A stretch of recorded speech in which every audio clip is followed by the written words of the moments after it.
Yeah, so let's have a look at the whole story of Red Bull, and really that's what determined ultimately the race victory for Lewis Hamilton today, as did the Toro Rossos gave the victory to Red Bull at the last race. So let's take it through from that the restart, the first restart that we had.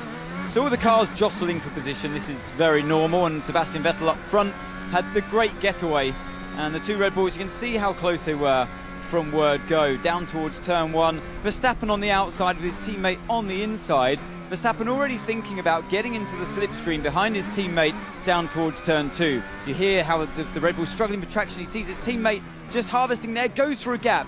A nice plucky move there. And I'd say that's great racing. And, our mouths were watering at this stage of the race. We just thought we'd already seen a bit of action from them, and this was surely a sign of things to come. The thing that happened into turn 13, what Max just said, I think this is where already things started to go a little bit too far, a little bit out of hand. Ricciardo goes around the outside, a great move, but watch this.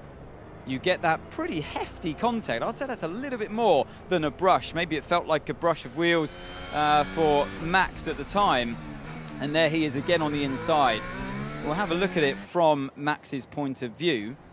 You'll see Ricciardo pop down the outside, braking as late as he can. Max locks the inside wheel himself, goes over the curb, and at this stage he's on a lot of lock, a lot of steering angle to try and avoid inevitable contact. But then he seems to get the grip at this stage, release the wheel.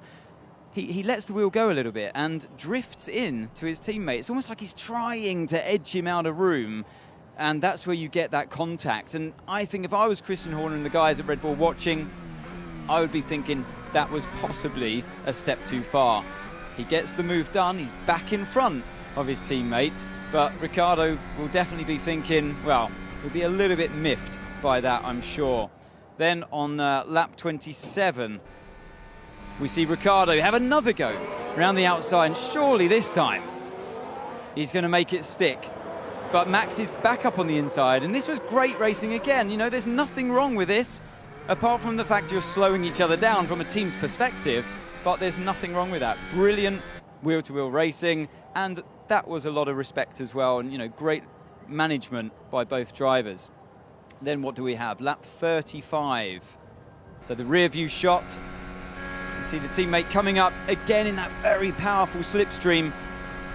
Round the outside, and this, again, Ricciardo round the outside, and this is the moment where finally he makes it stick.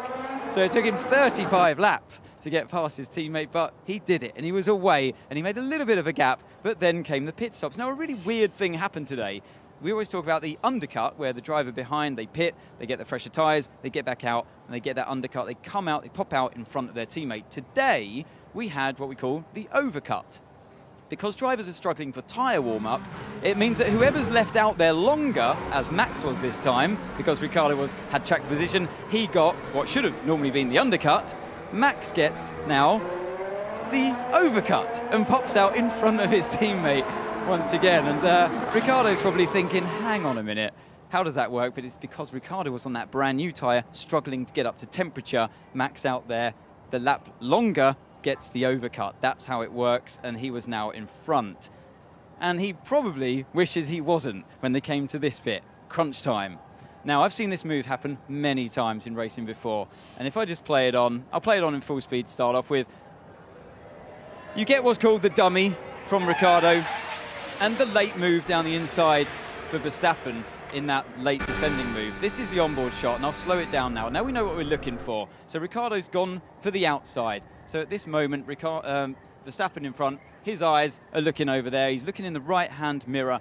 Ricciardo's thinking about already going down to the left-hand side. Look, steering angle. He's already pointing it left. He already knows, as he says in his own words, he's going to send it down the inside. And that's precisely what he does. Now, in doing that, you know you're putting yourself in a bit of a vulnerable position if the guy in front thinks about defending you. And that's exactly what Verstappen does. He sees him pop the hands in, and it's that tiny move there. When you're sitting in this car right now, you think, oh no, this is going to be a crash. Because two things happen. You're unsighted, your gap you're going for is gone. You know where he's going, it's gone. So your dummy that you wanted to send down the inside, that ain't happening anymore. Another thing happens is, right here, you've just lost all your front downforce. All of your braking potential has gone. So as it rolls on, the inevitable happens, the lockup comes. It's the point of no return. I've seen it happen so many times in racing. It's a racing incident. The thing is, are Red Bull going to allow their drivers to race in the future?